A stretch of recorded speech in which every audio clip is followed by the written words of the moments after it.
safe, people. Be positive. Have positive people around you every day. People that can, motivate you. Good friends. But yeah, so let's move on. I've talked a lot about that topic. What else has happened over here? Not much. Rainy season's coming soon, guys. I've been in the garden, did some gardening. I've got some cucumbers, herbs, everything growing in my garden. Bonsais are going alright. Work's going alright. The kids are great. It was my daughter's birthday last week. Me and the wife are still together. So yeah, I'm fine, everything's fine. It's like my visa renewal is up end of this year, so it's like 14 years in Japan. It's just mad, man. Just mad. What else? I've got a few things in my head that I wanted to talk about. Yeah. Right, so look, you come over here.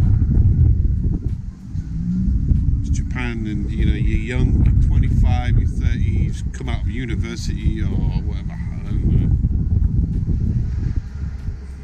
You've left home, you come over here, you're young, the world's your oyster kind of thing. You come over to Japan, you get your first teaching job, and you're so excited and stuff.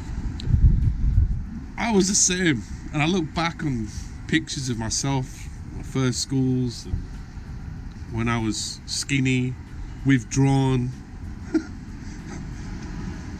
young, and yeah, but I'm 41 now, and I've been here over a decade, and you see new foreigners out here, man. It's just funny, and it's like Japan is almost like a learning curve. You could say that, like myself, I'm into a lot of really nerdy, geeky, otaku bullshit. But that's only because, like, I'm an artist, I'm an illustrator, I love art, and obviously Japan is one of those places where art is really good. I don't class myself as a weeber or like a full, like a full nerd type of guy. There are many things that I'm interested in, and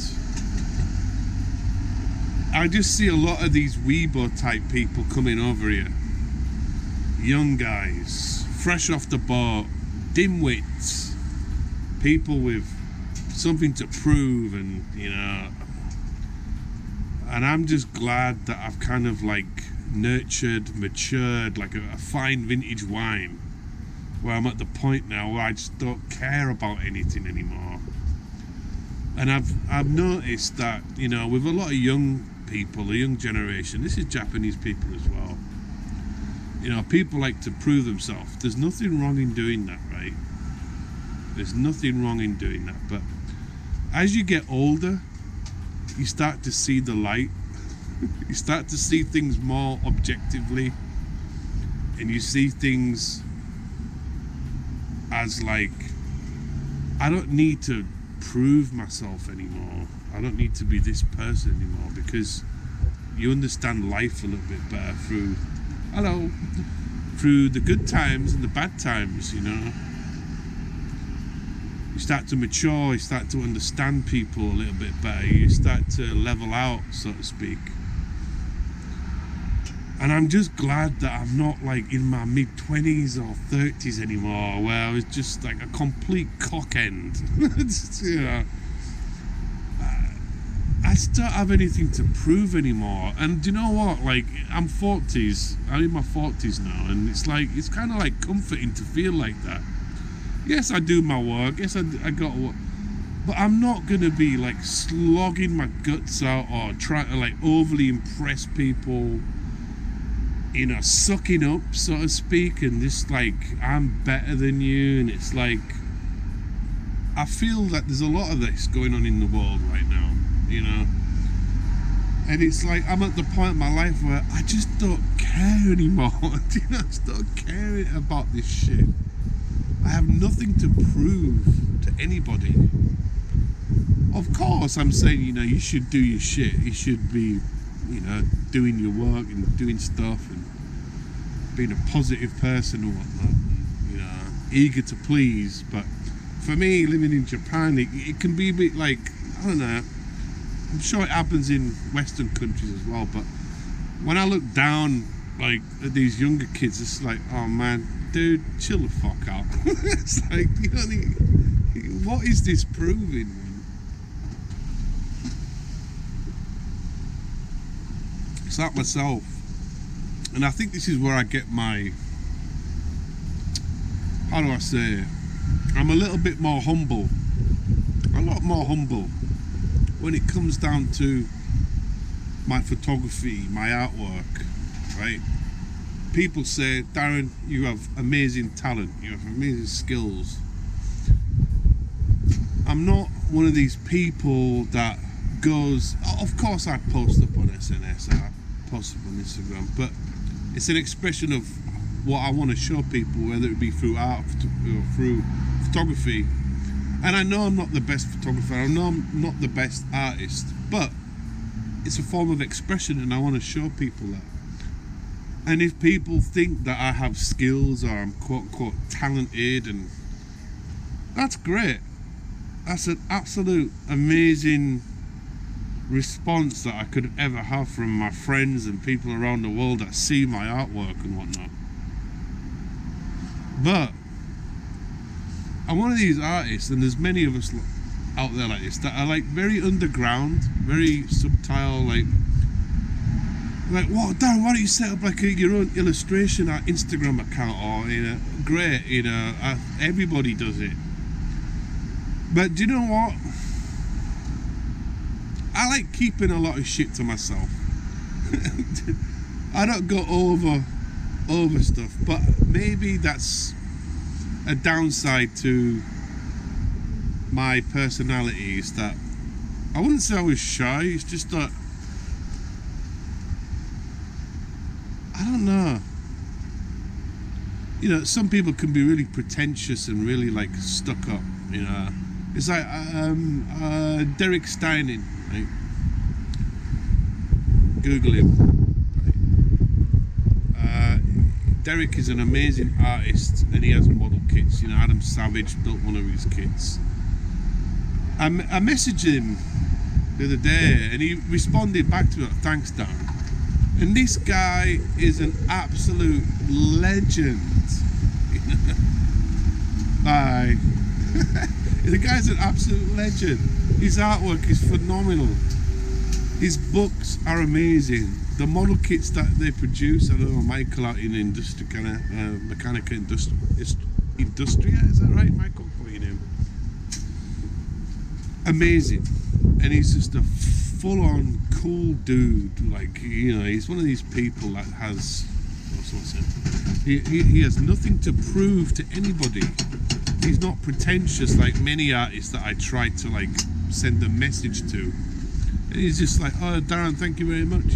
And things like that, people like that are awesome, man. Like, artists need to be like that more, And obviously Instagram is one of those outlets where you can communicate people that you idolized through music, art or whatever. And they'll talk to you, just even a quick message, say thanks, hello. That's so cool, man, and that's how I want to be, But yeah, it's just I was having a good chat with my friend from England about this. He's a musician, Tommy Taylor. Check him out. Google his name, Tommy Taylor. Best mate, one of my best mates, talented musician, amazing guy. We had a long chat a few days ago about our life and how when we grew up as kids and whatnot. He's talking about his music, he's talking about my art.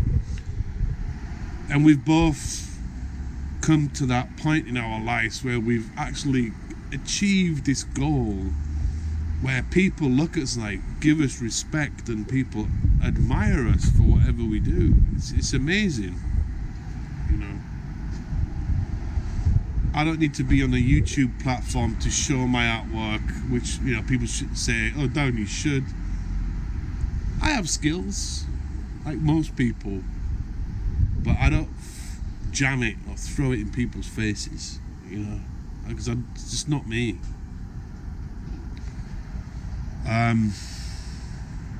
Being creative, and when I say creative, right, when I say this word, and this is me being an arrogant prick when I talk about this, like, and I hate getting on my soapbox as well, because now it's kind of contradicting what I'm saying. But what I'm trying to say is that when you have a talent, it can be anything that you're really good at, yeah, and you know you're good at it, right? That's the level of achievement that you've got with it. And I'm not saying that I'm a pro, you know, I've got galleries and whatnot, you know, I'm a full-time illustrator, but I know people like my shit. Basically, man, you know, people like my work, and people like my friends' music, yeah. And I know, because he's done radio shows, he's done concerts and whatnot. He's opened up, I think, in Tennessee or Nashville. My friend does like modern. Whoa! God, that guy nearly ran the guy over. Holy shit! It's all happening here, guys. So yeah, like, and my friend's humble as fuck, you know. He doesn't brag. He doesn't brag at all. But what I'm saying is, you know, there are a lot of people out there, and I hate to say this, it's like, you have a YouTube channel and you're on Instagram. I personally think that, you know, there is room for improvement. That's a kind way of saying your work shit, right? But it's true. You might have a YouTuber, oh, this is all subjective comments, but you might have somebody who's got an amazing YouTube channel with X amount of subscribers, but I think your work's shit, and you have an audience or a platform where these people like you. Might not necessarily be about your work, it might be just about how you talk, how you say things, blah blah blah blah blah.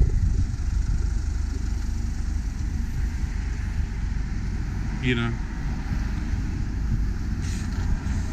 but for me, it's like, I don't like putting shit work out there.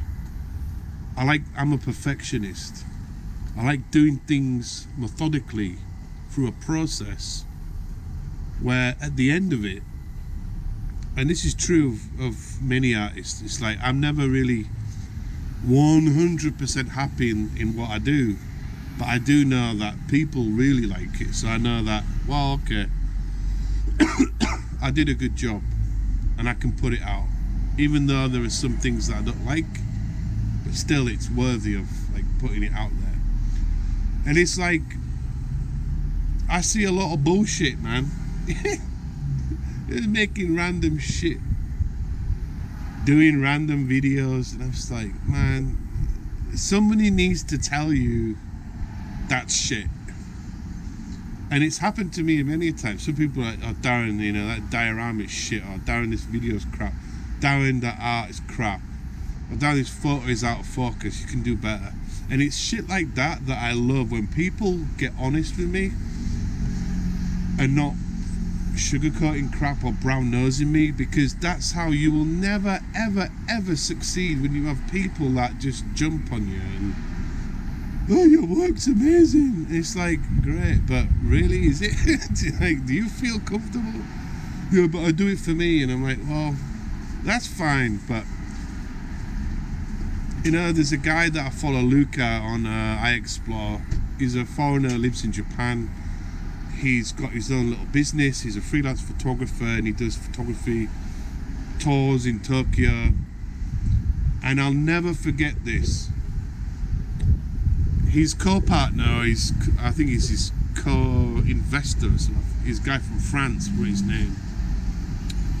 And he was saying during his tour of Tokyo, he's doing a photography walkabout. And Luca is one of these guys as a photographer, he's an amazing talent, right? I just love him as a person. I love his videos. I love his photography work. And how do I say this? He's fucking honest. And I'll never forget this, and it's stuck in my head since I saw it. And this is based on photography, but it's based on other things, right? And he's like, when I post stuff up on Instagram or his website or whatnot, he looks for perfection in every single shot. Photography is a hard thing. You can do photography for years and years and years, take millions of photographs, but there might only be, let's say, out of 1 million photographs, there might only be 1,000 photographs that you consider as good, right? And Luca's thinking is totally opposite. He's like, no, I want 1 million perfect photos, because that's how he works. He works for perfection. And if something is not right, he doesn't put his shit out there. He just doesn't do it. He doesn't put his work out there. Now, for a lot of you guys that are watching me now, I'm not trying to be arrogant, just hear me out, I'm one of those people as well, I don't like doing things half done. It really bugs me. If something is not right, it bugs me.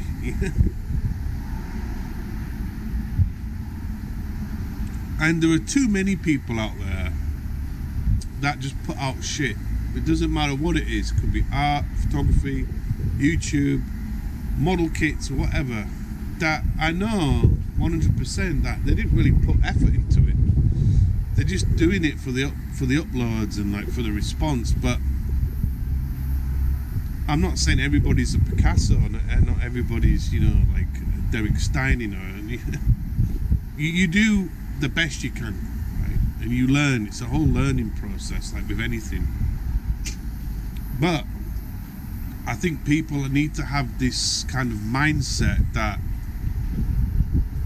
you should get critiqued, take the critique comments as constructive, and build on it and make things better. But I think there's a lot of people out there that are maybe too scared to talk about people's work. I'm in an art group on Facebook called the Pen and Ink Drawing Group. There's a lot of people on there.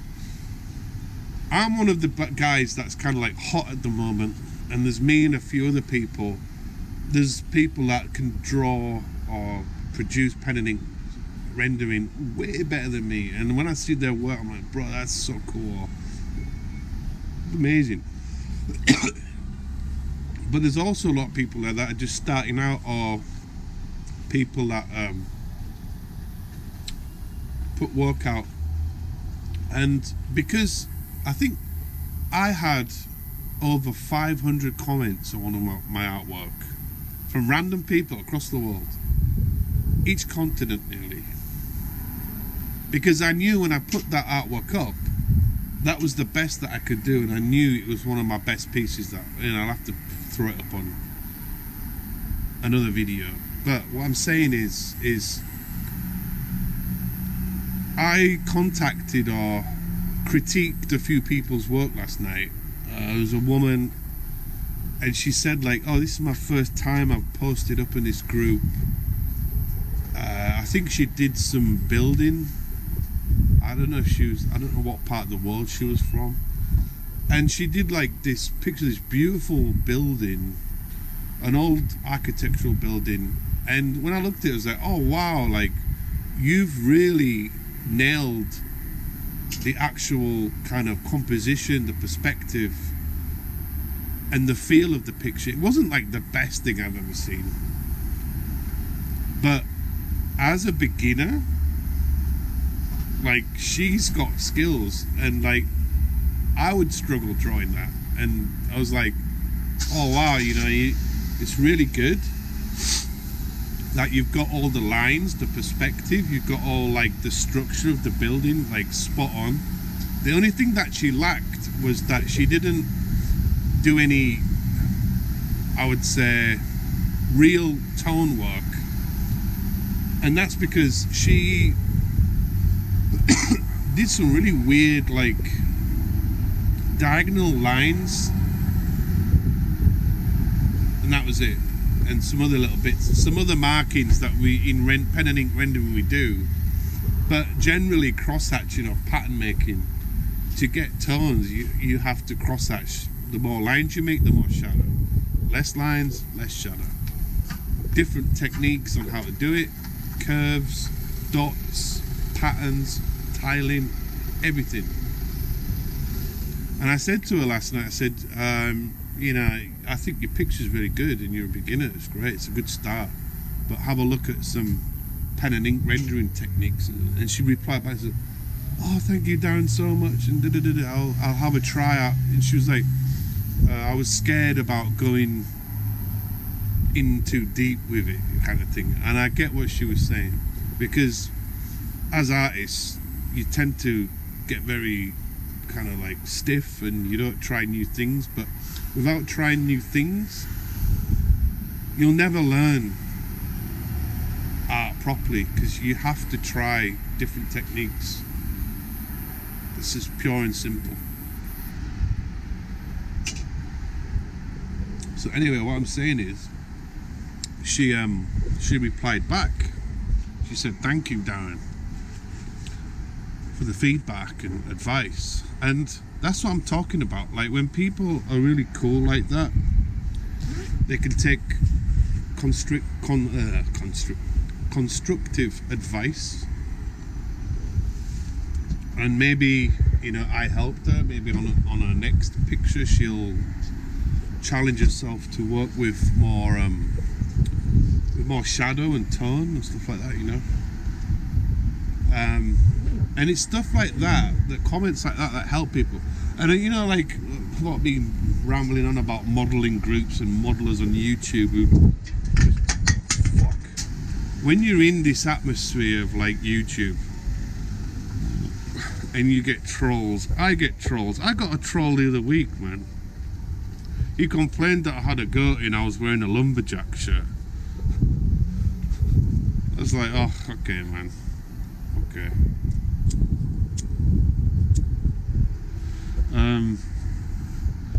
So I tend to like brush off a lot of stuff, and this is what happens when you're on social media platforms.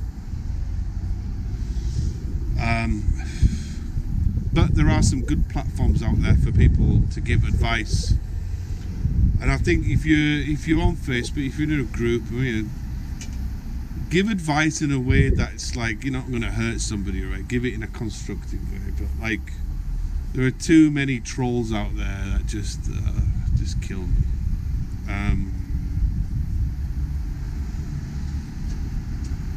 And you know, some people can take criticism or advice the wrong way because they're too like fucking, you know, up their own ass type of thing. It's like, bruh, you know.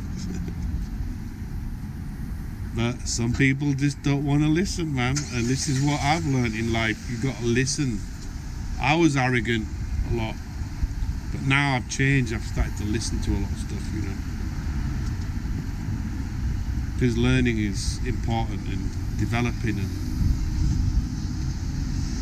you know, asking questions and shit like that. So important.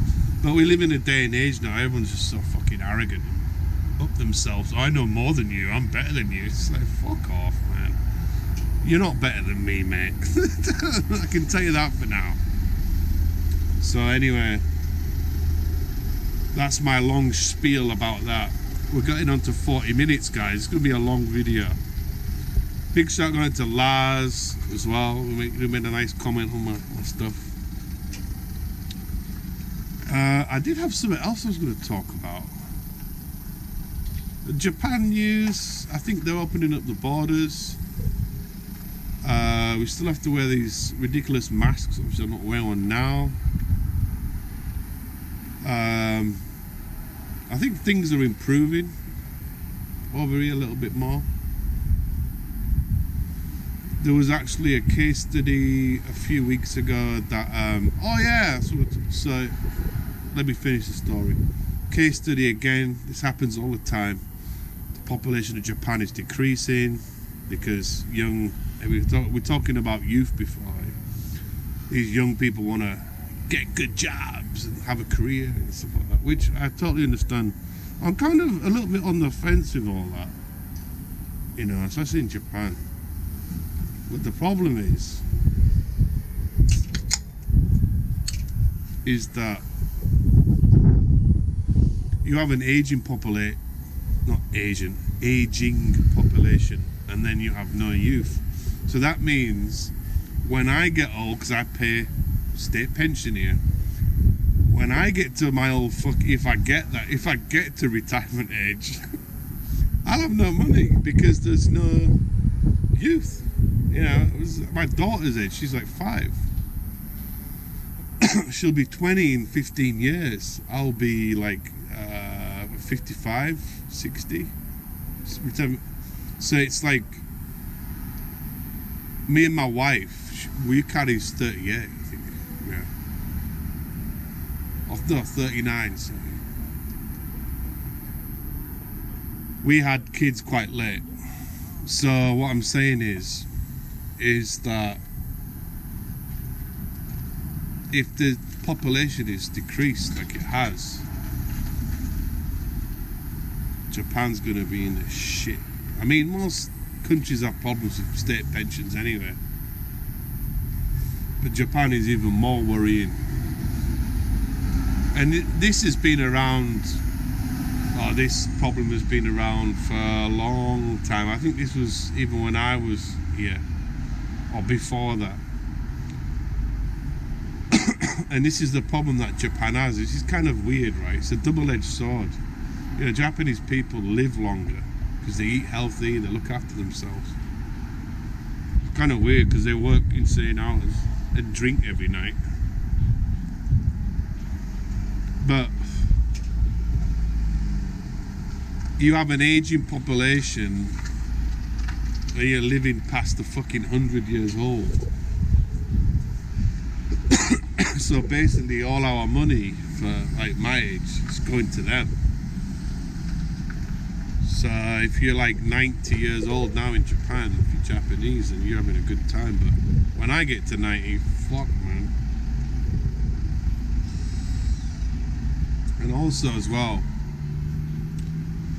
it's the whole work culture thing out here. It's like, out here it's about what we were talking about before, about these young people having something to prove in their lives, And it's like there's too much pressure out here for young people, so they're inclined to like suck up to the boss, work unpaid hours, work weekends, do this, do that, make cups of coffee and fanny around because they want to get a career, and it's like, I'm past all that. I've told you guys like 20 minutes ago, past all that shit. I don't want to be doing that. And this is how the Japanese work ethic mindset is that they have to really push it and like get a good job, get a career, get a good standing in their lives. Otherwise they're fucked. I mean, that's generally all over the world, right? Most westernized countries. But out here, man, it's so fucked up. It's like, people commit suicide because of what? People are depressed. It's hard to explain it all to you guys because unless you live in Japan, you won't know what I'm talking about. But the pressure for these young people, even high school kids, they study all day long. You have to get into good universities and all that crap. it's more stress out here, more pressure.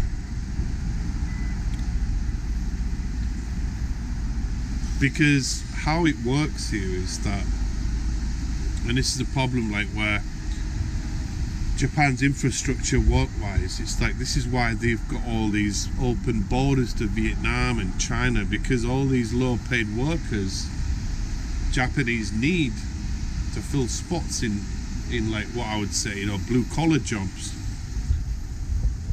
Because out here, their main goal, their main objective is to get their kids into good unis and to get careers early and get good jobs. So, it's just like 95% of Japanese people work in offices. Well, who's going to make chairs? Who's going to make food? Who's going to, produce stuff in factories? It's left down to the ones that are like, didn't make the grade kind of thing. But this is the issue out here. They don't have it. So like if you're in England watching me now, or Europe, there's no jobs. Come to Japan. Let's come to Japan. There are fucking jobs everywhere. You can get a job in a factory quite easily. No word of a lie. There's work left, right and centre here. There's no problem with employment, man. The only issue with employment is the higher end jobs. But if you're a Joe Blogs and you just want to have an easy life in a factory or a pressing mill and 12 hours, which I've got to say is actually very good fucking money. Those factory guys who put in hours get a lot of money.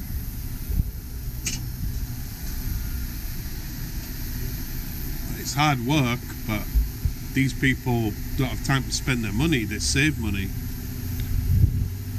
Got good savings, probably more savings than me, and I'm not in a blue collar job by all means, but I'm saying, like, there are plenty of these jobs out here. Yeah, some of the wages out here are a bit shit, they're a bit underpaid, but it is what it is. Right, so next thing before I go,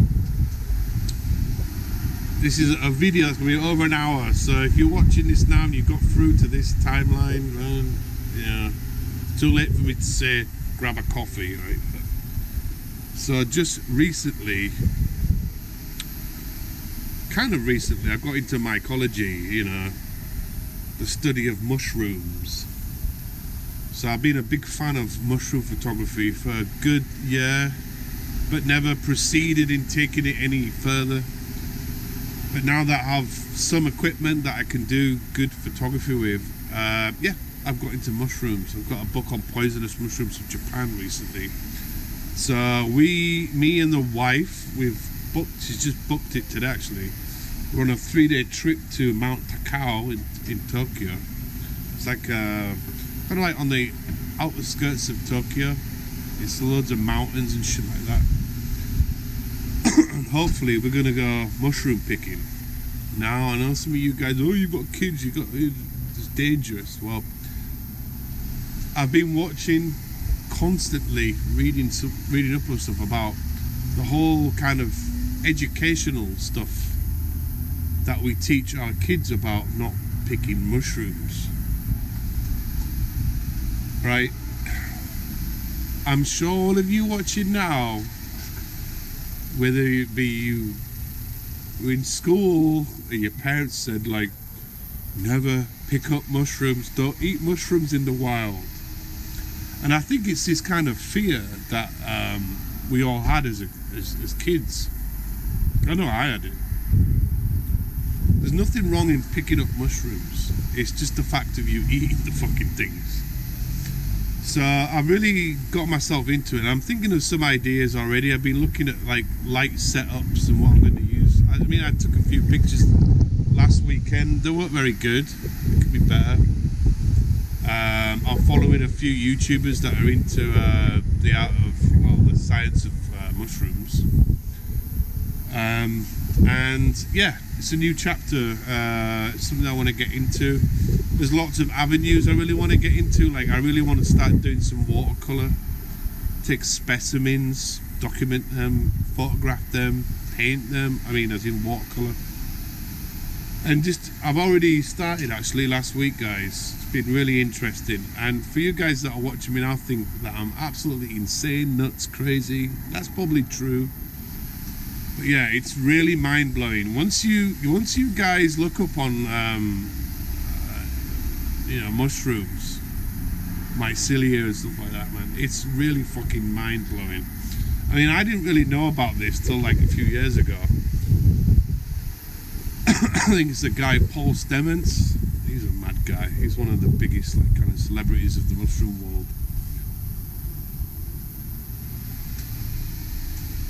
But it's just another hobby that I've added, and it's great. And I will be educating my children about mushrooms, and I'm going to be teaching them, and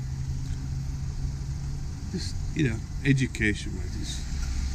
If my kids are educated enough and not stupid enough to eat fucking fly arrogance, I know I'm laughing, but real serious, like, you gotta educate kids, right? You gotta tell them, like, okay, yeah, it's not dangerous to pick mushrooms, it's just dangerous to eat them, and wash your hands and be careful. I mean, this is our environment, right?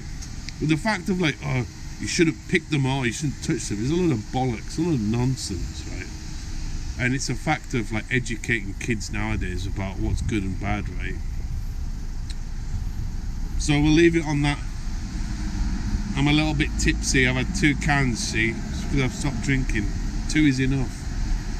So hopefully catch you guys on the next one. I hope this video isn't too long for you guys. I know some people complain, oh, too long. Well, fuck you, I don't care.